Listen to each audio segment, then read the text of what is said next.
우리 나다나엘 호소온의 목사의 검은 베일이라고 하는 단편 소설이 있습니다. 좀 우물하고 기괴한 소설인데요. 미국 뉴 잉글랜드 지역의 젊고 유능한 목사 후퍼가 어느 주일 아침에 검은 베일을 쓰고 강단에 오릅니다. 머리부터 입술까지 가린 검은 베일입니다.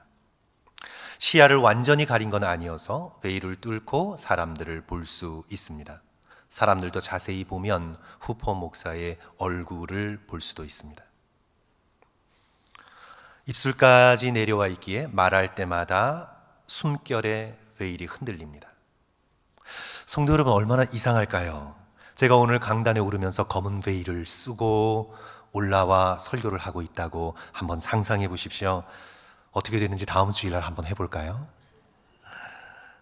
교인들은 후퍼 목사의 얼굴에 상처가 났나, 아니면 슬픔을 가리려고 저러나, 아니면 무슨 큰 죄를 짓고 지금 참회 중인가, 그것도 아니면 돌아버린 게 아닐까, 여러 상상을 하며 설교를 듣습니다. 한 번 있는 해프닝이겠지 이렇게 생각했지만 다음 주일에도 또 검은 베일을 쓰고는 강단에 오릅니다. 다음 주일에도 아니 주일만이 아니라 평일 내내 검은 베일을 쓰고 다닙니다. 그런데 성도 여러분, 그 검은 베일이 묘한 힘을 발휘합니다. 검은 베일을 쓴 후에 했던 설교는 평소처럼 온화하기는 했으나 주제가 무겁고 어두웠습니다. 그의 설교를 묘사한 부분을 읽어드립니다. 설교의 내용은 숨겨진 죄와 전능하신 하나님이 다 알아낼 수 있다는 사실조차 잊은 채 가장 가깝고 소중한 사람들로부터 숨기고 심지어 우리 자신의 의식으로부터도 감추려 드는 슬픈 죄의 비밀에 관한 것이었다. 호소온의 문학의 주제지요. 숨겨진 슬픈 죄의 비밀에 관한 것이었습니다. 하지만 그의 말에는 미묘한 힘이 실려 있었다. 가장 순진무구한 소녀에서부터 건장한 남자에 이르기까지 회중의 모든 사람들은 마치 목사가 무서운 베일을 걸친 채 다가와 그들의 행동과 생각에 숨겨진 사악함을 찾아내는 것처럼 느꼈다. 베일 하나만 썼을 뿐인데 설교를 다르게 듣습니다. 후퍼 목사의 이 검은 베일은 죄를 숨기며 살아가는 사람들의 위선을 상징합니다. 하나님을 향해, 이웃을 향해, 심지어는 자기 자신을 향해 죄를 숨기며 죄가 없는 것처럼 위장하며 살아가고 있는 그런 위선을 상징하고 있는 것입니다. 오늘 저와 여러분이 읽으신 이 요한복음 8장 이 본문의 말씀을 보시면 서기관과 바리새인들이 한 여자를 끌고 예수 앞에 나옵니다. 3절, 서기관들과 바리새인들이 음행 중에 잡힌 여자를 끌고 와서 가운데 세우고, 그리고는 공개적으로 사람들이 있는 자리에서 가르치시는 예수께 공개적으로 묻습니다. 4절과 5절 말씀이죠. 예수께 말하되 선생이여, 이 여자가 간음하다가 현장에서 잡혔나이다. 모세는 율법에 이러한 여자를 돌로 치라 명하였거니와 선생은 어떻게 말하겠습니까? 정말 몰라서 예수님의 조언을 구하는 것이었다면 조용히 와서 물었을 것입니다. 그러나 일부러 사람이 이렇게 많이 모인 때를 골라 성전 뜰의 한가운데 여자를 끌고 와 세우고 묻는 것입니다. 여자에게는 공개적인 수치심을, 예수께는 곤란한 질문을 던져 공개적으로 예수 그리스도의 꼬투리를 잡고자 한 시도였습니다. 6절 말씀, 그들이 이렇게 말함은 고발할 조건을 얻고자 하여 예수를 시험함이로라. 예수 그리스도께서 만약 돌로 치라, 그런 사람은 돌로 치라 라고 말씀하면 여지껏 세리와 창녀와 죄인들에게 보여주셨던 자비와 긍휼에 흠이 가고, 안 된다, 돌로 치지 말라 하면 랍비로서 모세 율법의 정면으로 대적하는 것이 되고, 이렇게 하나 저렇게 하나 덫에 걸리는 케이스를 만들어서 예수님을 올가매려는 의도를 가지고 질문하는 것입니다. 위선이죠. 위선입니다. 자신의 마음의 의도를 숨기는 소름 끼치는 위선이자 기만입니다. 가늠하다 잡혀온 여자는 덫으로 사용된 것입니다. 예수님에 대한 자신들의 적의를 숨기고 자신들이 윤리와 도덕을 지키는 정의의 사도인 양 위장하며 여인을 끌고 나와 예수님을 덫으로 걸려 넘어지게 하려고 합니다. 위선입니다. 겉으로는 정의를 외치지만, 겉으로는 이것이 틀렸고 옳다고 외치지만, 자신들이 율법의 수호자라고 얘기하지만, 그러나 이것은 철저한 위선과 기만입니다. 여인을 끌고 나온 상황 자체도 불공평합니다. 여자가 가늠하다가 현장에서 잡혔습니다. 그러면 성도 여러분, 남자는 어디로 갔습니까? 모세 율법에 따르면 돌로 쳐서 죽여야 되는 경우는 약혼한 여자가 다른 남자와 간음했을 경우입니다. 그럴 경우에는 여자만 아니라 남자까지 같이 끌고 와 돌로 치라고 신명기에 기록되어 있습니다. 그렇다면 이 남자는 어디로 간 것입니까? 아마도 유력한 사람이었을지 모릅니다. 도망갔다고 핑계댈 수 있겠습니다. 하지만 어떤 경우든 남자는 당시에 우월한 지위에 있었던 남자는 법망을 빠져나가고 여자 홀로 잡혀와 공개적인 린치를 당하며 지금 죽게 되었습니다. 불공평합니다.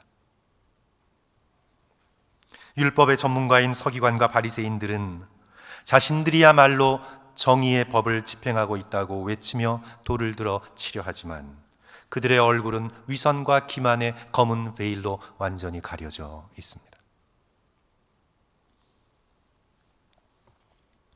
이에 대해 예수 그리스도께서 어떻게 하시나요?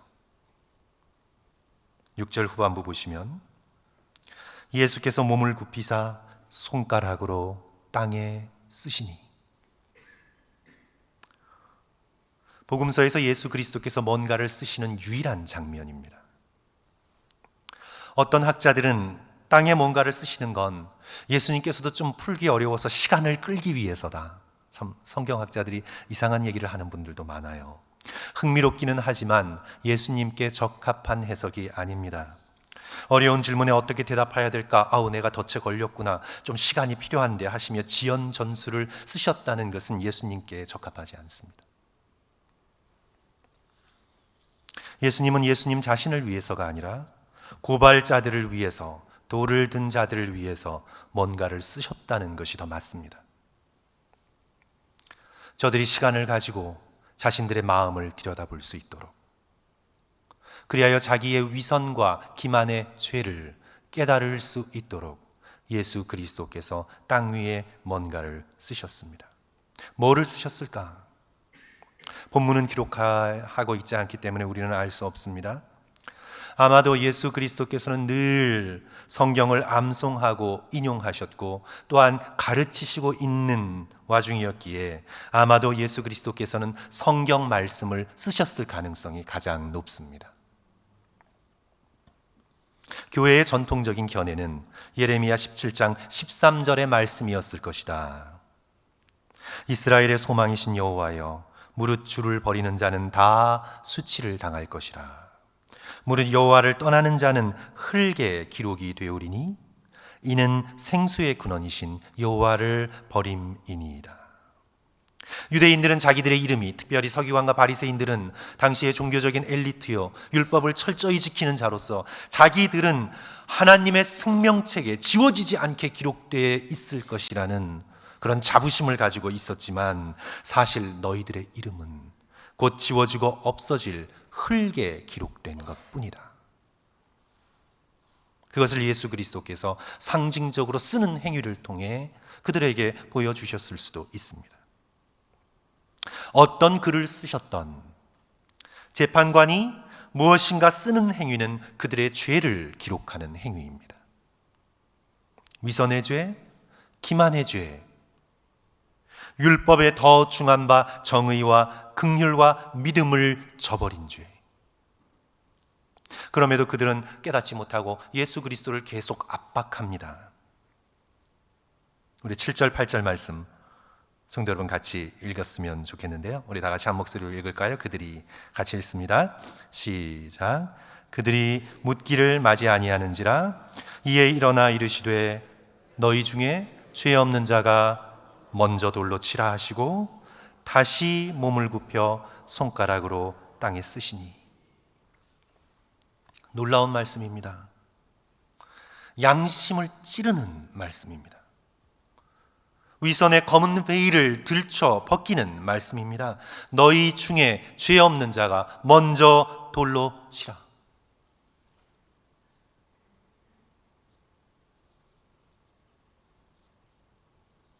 이 말씀은요, 오해하면 안 됩니다. 죄가 하나도 없는 깨끗한 사람만이 범죄자를 심판할 수 있다는 뜻은 결코 아닙니다. 만약에 그렇다면 한 나라의 사법 시스템이 무너질 것입니다. 판사, 검사, 경찰 다 죄가 있는 사람들이기에 아무도 심판할 수 없다면 사법 질서가 무너질 것입니다. 또 예수님의 말씀은 이런 말씀도 아닙니다. 알고 보니 너희들 모두 죄인이고 우리 모두 죄인이니 범죄자들 그냥 풀어줘라. 그런 뜻도 아닙니다. 자기가 범죄를 아무리 저질러도 심판받지 않는다면 범죄가 더 활개를 치게 될 것입니다. 너희 중에 죄 없는 자가 먼저 돌로 치라 하는 예수님의 이 말씀은 너희들이 다른 사람을 판단하기 전에 먼저 너 자신의 죄를 직면하라는 말씀입니다. 산상수훈의 예수님의 가르침과 맥을 같이 합니다. 마태복음 7장 3절 어찌하여 형제의 눈 속에 있는 티는 보고 내 눈 속에 있는 들보는 깨닫지 못하느냐. 5절 말씀 외식하는 자여, 위선하는 자여, 위선자여, 검은 베일을 쓰고 있는 자여, 먼저 내 눈 속에서 들보를 빼어라. 그 후에야 밝히 보고 형제의 눈 속에 있는 티를 빼리라.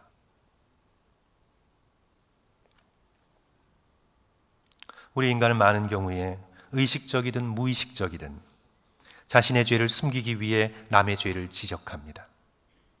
그것이 인간의 죄된 사이클입니다.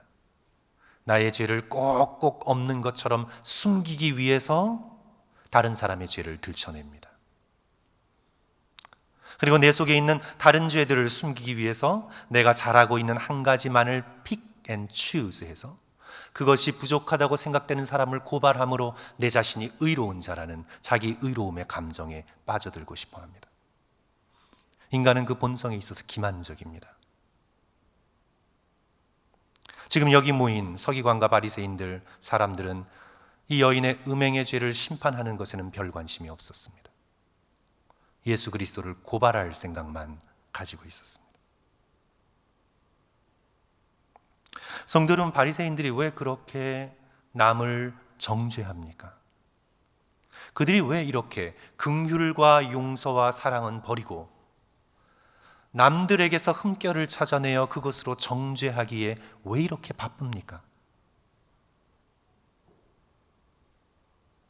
중풍병자의 죄를 사하신 예수님을 정죄하고 안식일날 밀밭에 이삭을 자른 제자들을 정죄하고 손을 씻지 않고 떡을 먹는 제자들을 정죄하고 죄인과 식탁을 나누는 예수 그리스도를 끊임없이 정죄하는, 왜 이렇게 이들은 정죄하기에 바쁩니까? 왜 그럴까요, 성도 여러분? 마태복음 23장 25절 화 있을진저 외식하는 서기관들과 바리새인들이여 잔과 대접의 겉은 깨끗이 하되 그 안에는 탐욕과 방탕으로 가득하게 되었도다. 그 안에는 탐욕과 방탕으로 가득하게 하는도다. 겉은 깨끗이 하지만 자신 안에는 탐욕과 방탕이 가득하기 때문입니다. 자기 안에 방탕과 탐욕의 죄를 자기 자신도 모르게 자신을 속여가면서 꼭꼭 눌러 숨겨두려 하기 때문에 드러난 죄를 행하고 있는 사람들을 찾아내어 비난하고 정죄하고 돌로 들어 치려 하는 것입니다. 빅토르 위고의 노틀담의 꼽추를 보면 대주교 프롤로가 왜 집시 여인 에스메랄다를 마녀로 몰아 정죄하고 있나요? 왜 대주교 프롤로가 그렇게 하나요? 자기 안에 꼭꼭 숨겨놓은 그 여인을 향한 정욕 때문입니다. 도스토옙스키의 까라메조프의 형제들을 보시면 거기에 다른 신부들이 사람들에게 성자로 추앙받는 조시마 장로를 왜 그렇게 헐뜯고 왜 그렇게 정죄하는데 혈안이 되어 있나요? 자신들 속에 감춰놓은 주체할 수 없는 질투 때문입니다. 나의 손가락이 남을 가리키고 있다면 나머지 세 손가락이 나의 무엇을 가리키고 있나를 먼저 돌아보아야 한다고 예수 그리스도께서 말씀하고 계시는 것입니다. 너희 중에 죄 없는 자가 먼저 돌로 치라. 이 말씀을 하신 후 예수 그리스도께서는 다시 몸을 구부려 땅에 뭔가를 쓰고 계십니다. 저는 뭔가를 쓰셨는지 너무 궁금해요. 성경이 기록하고 있지 않아서 한마디만 기록해 주셨으면 좋겠는데 뭐를 쓰셨을까 예수님께서. 그러나 그 사이에 9절, 그들이 이 말씀을 듣고 양심의 가책을 느껴 어른으로부터 시작하여 늙은이로부터 시작하여 젊은이까지 하나씩 하나씩 나가고 오직 예수와 그 가운데 섰는 여자만 남았더라. 어떻게 보면 한숨을 쉴 수 있는 다행이구나 하는 장면일 수도 있지만 어떻게 보면 성도 여러분 슬픈 장면입니다. 저들이 양심의 가책을 느꼈으면 예수께 나와 다시 물어야 했습니다. 우리의 이 죄를 어떻게 하면 되겠냐고, 저 여인보다 우리가 더 큰 죄인이라고, 이 위선과 기만의 죄를 우리가 어떻게 하면 되겠냐고 예수께 나와 엎드려 겸손히 물어야 했습니다. 그래서 성도 여러분, 그래서 양심의 가책을 느끼는 것과 용서받는 것과는 다른 일입니다. 내가 양심의 가책을 느꼈다고 용서받은 것이 아닙니다. 예수님을 은 30에 팔아버린 가롯 유다도 양심의 가책을 느꼈습니다. 그러나 예수님께로 오지 않았습니다. 예수님을 바라보지 않았습니다. 그 앞에 엎드리지 않았습니다. 오늘 본문의 서기관과 바리새인들, 돌을 든 사람들도 양심의 가책을 느꼈습니다. 그러나 거기까지입니다. 내가 그냥 양심의 가책을 느꼈어요. 지난날 잘못했구나, 지금 잘못했구나, 인생을 헛살았구나, 양심의 가책을 그냥 느꼈어요. 그러나 거기까지입니다. 예수님 앞에 나와 주님 앞에 엎드려 예수 그리스도의 말씀에 집중하지 않습니다. 예수 그리스도를 바라보지 않습니다. 예수님을 떠나갑니다. 양심의 가책을 느꼈지만 시간이 흐름에 따라 그 감정은 또 무뎌집니다. 다시 정죄하게 됩니다. 다시 덫을 놓습니다. 다시 예수님을 잡아 죽일 걸 모의합니다. 결국은 거짓 증거를 만들어 예수 그리스도를 십자가에 못 박습니다. 그러나 지금 이 여인은 도망가지 않고 서 있습니다. 자신의 죄가 이 세상의 모든 사람에게 드러난 수치와 수욕을 안고는 그는 더 이상 도망갈 자리가 없었습니다. 숨을 곳이 없었습니다. 쓰고자 하는 베일이 다 찢겨져 나갔습니다. 다 드러났습니다. 그래서 예수 그리스도 앞에 그대로 서 있습니다. 도망가지 않습니다. 숨을 곳이 없습니다. 오직 예수와 그 가운데 섰는 여자만 남았더라. 성도 여러분, 이것이 저와 여러분의 운명입니다. 우리 주변에 있는 모든 사람들이 다 사라지고 내가 의지해왔던 모든 것들이 다 모래알처럼 우리의 손가락 사이에 다 빠져나가고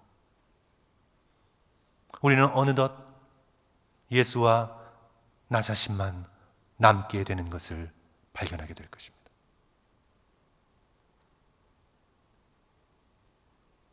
덴마크 철학자 키르케고르의 말처럼 우리는 각자 하나님 앞에서 단독자로 서게 될 것입니다.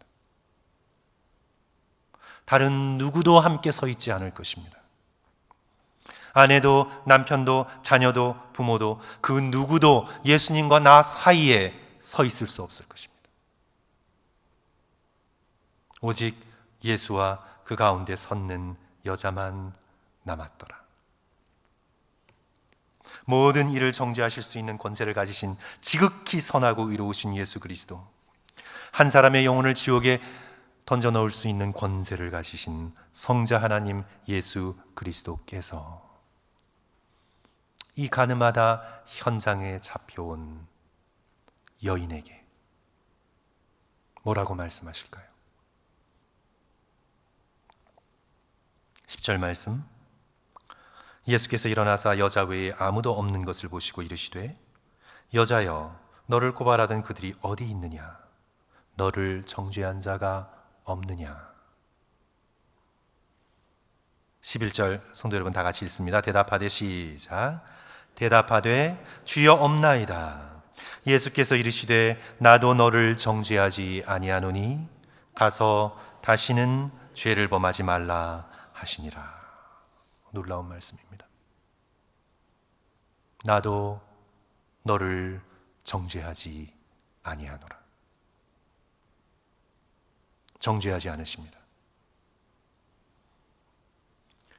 이유는 예수님도 양심이 찔려 정죄할 수 없다는 그런 말씀이 아니죠. 예수님이야말로 마음속에 어떤 죄도 없으신 완벽하신 인간이자 완벽하신 하나님이십니다. 또 아마 이유가 간음 그거 그렇게 중요한 게 아니다. 별 문제 없다 그거. 너는 그저 감정에 솔직했을 뿐 죄를 지은 게 아니다. 너는 전통사회의 피해자일 뿐 너는 죄인이 아니야.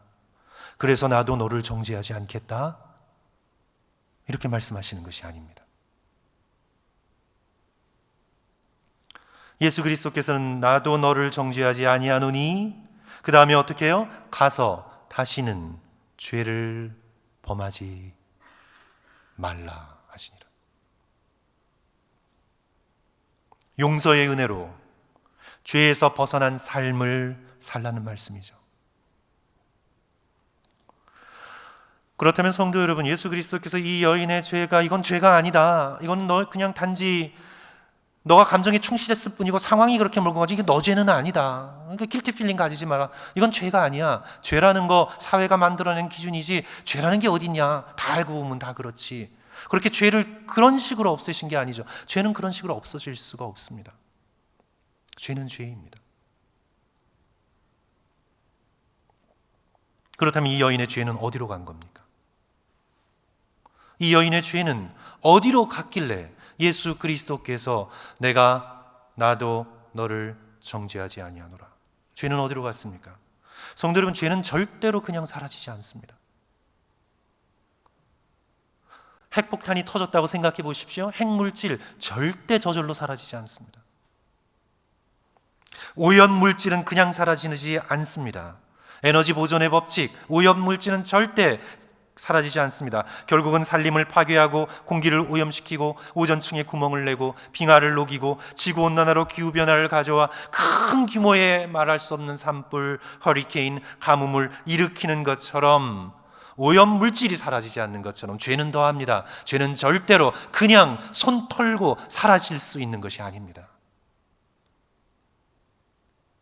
죄는 우리의 영혼을 망치고 관계를 산산조각내고 인류의 역사와 인류의 영혼에 비참한 죽음을 가져오고 죄는 절대 사라지지 않습니다. 성도 여러분, 그냥 사라지지 않습니다. 통 크게 손 털고 해결될 수 있는 부분이 아닙니다. 죄가 없으신 지극히 순결한 그 누군가가 그 모든 죄를 빨아들여야 합니다. 흡수해야 합니다. 대신 져야 합니다. 죄는 절대 그냥 사라지지 않습니다. 아담의 죄부터 인류 역사의 모든 죄에 이르기까지, 저와 여러분의 모든 죄에 이르기까지 죄는 절대 그냥 사라지지 않습니다. 그래서 예수 그리스도의 나도 너를 정죄하지 아니하노니 라는 이 선언은 예수 그리스도께서 그 죄값을 대신 치르시겠다는 결단이십니다. 마땅히 돌에 맞아 죽어야 하는 그 비참함을 예수 그리스도께서 대신 십자가에 짊어지시겠다는 결단이십니다. 예수님의 죄 용서의 선포에는 그리스도의 손과 발에서 흐르는 피가 있습니다. 데이빗 올슬룬드는 이렇게 말했습니다. 그리스도께서 나를 위해 단지 하늘을 떠나신 것이 아니다. 나를 위해 지옥을 견디셨다. He endured hell for me. 단지 하늘의 보좌를 버리고 인간처럼 낮아지셔서 이 땅에 오신 것만이 성육신의 은혜와 신비가 아니라 더 낮고 천해지시고 세상의 모든 죄악을 빨아들인 가장 극한 죄인이 되어 십자가에서 나를 위해 지옥을 견뎌주신 것이 성육신의 은혜와 신비입니다.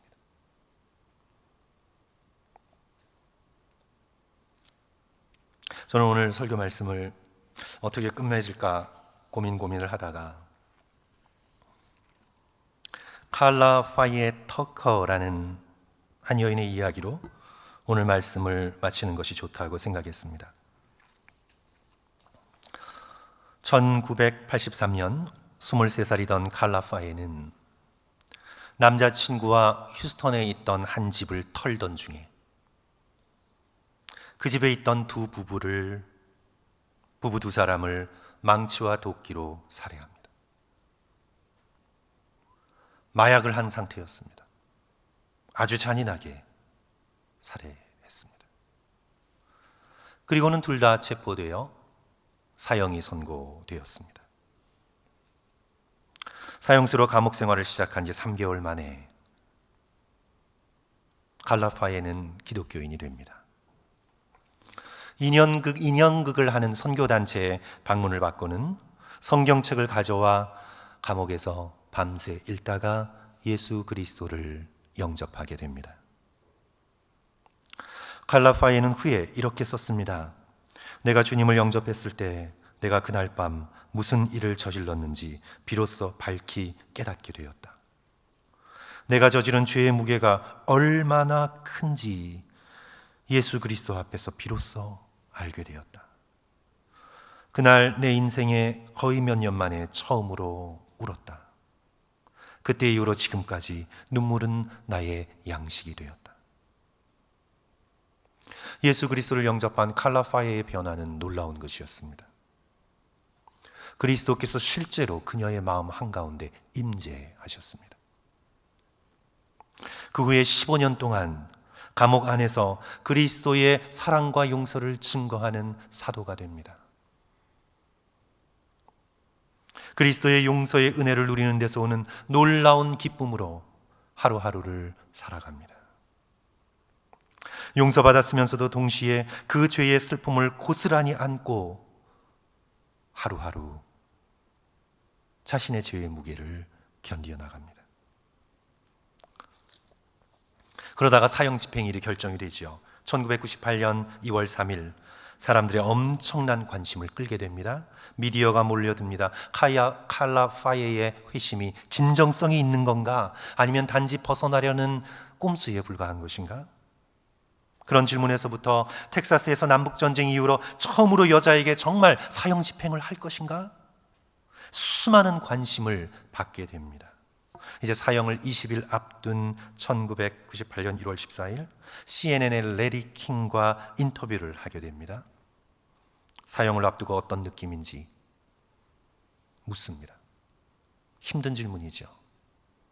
그때 칼라파에가 대답하기를 자신은 지극히 평안하다고, 예수님의 용서가 가져다 준 기쁨을 간직하고 있다고, 다만 후회되는 건 감옥 선교를 더 이상 하지 못한 것뿐이고 피해자의 가족들에게 지울 수 없는 아픔과 상처를 남긴 것에 대한 날마다의 눈물과 후회와 아픔 속에 지내고 있기에 자신을 진심 어리게 용서해 달라고, 용서받고 싶다는 그런 열망 하나를 품고 인터뷰를 합니다.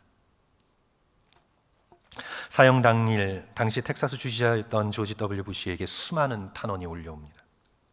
사형을 중단해 달라고. 사형이 집행되는 게이츠빌에서 많은 사람들이 촛불을 들고 밤을 새우며 사면을 탄원합니다.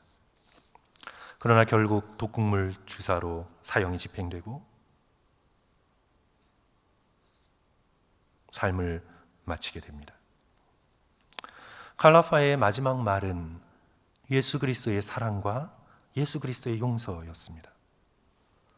그리고 예수 그리스도의 용서받은 죄인으로서 15년 동안 온전히 변화된 삶을 살아가게 됩니다.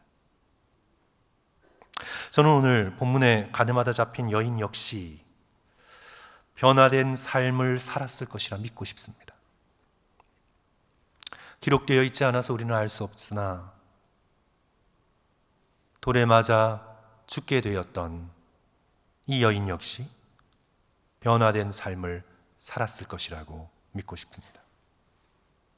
자신이 돌에 맞아 죽었어야 하는데 자신은 살았습니다. 그리고 얼마 후에 예수 그리스도는 십자가에 못 박히셨습니다. 어쩌면 십자가의 자리를 끝까지 지킨 여인들의 무리 중에 하나가 되지 않았을까? 어쩌면 부활의 놀라운 소식을 들은 여인 중에 하나였을 수도 있었을 것 같습니다. 어찌되었던 드러난 죄인이었던 이 여인은 용서받았습니다. 그러나 숨겨진 기만과 위선으로 자신의 죄를 숨긴 돌을 들었던 사람들은 그대로 예수 그리스도를 떠나갔습니다. 사랑하는 성도 여러분, 우리 역시 골고다의 십자가의 언덕을 바라볼 수 있는 저와 여러분이 되었으면 좋겠습니다. 우리가 저기서 영원히 지옥의 고통을 마땅히 당했어야 할 처참한 죄인이었는데 대신 십자가를 지심으로 예수 그리스도께서 우리를 풀어주셨음을 날마다 깨달을 수 있는 그런 저와 여러분이 되었으면 좋겠습니다. 이 말할 수 없는 용서의 은혜를 가슴에 안고 하루하루를 겸손히 살아가고 우리의 손에 든 돌을 내려놓고 위선과 기만의 가면을 벗어던지고 자신의 더러움과 죄와 추악함이 드러날 때마다 다른 사람을 향해 돌을 들어 던지는 것이 아니라 돌을 내려놓고 예수 그리스도의 십자가 앞에 겸손히 나와 꿇어 엎드리며 주를 바라볼 수 있는 그런 용서받은 죄인으로서 인생을 살아가는 저와 여러분 되시기를 주님의 이름으로 간절히 축원합니다.